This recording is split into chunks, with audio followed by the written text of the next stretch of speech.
ప్రభువు కల్వరి శిలువలో వేలాడినటువంటి తీరు, ఆయన ఒళ్ళంతా నాగడి చారుల్లా దున్నినటువంటి తీరు, ఆయన తలపై ముళ్ళ కిరీటం పెట్టి కొట్టినటువంటి తీరు, ఆయన బిడిగుద్దులు గుద్దినటువంటి తీరు, ఆయన గడ్డం పట్టుకుని పీకినటువంటి తీరు,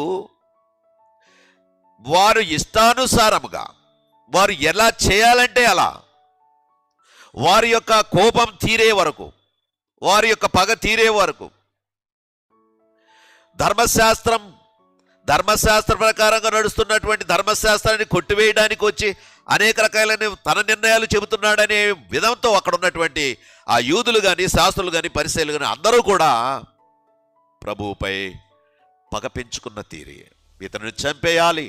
అది వారి పగ కావచ్చు, ప్రతీకారం కావచ్చు. కానీ అక్కడ ప్రభువు లేఖనాల ప్రకారం ఏమవ్వాలి?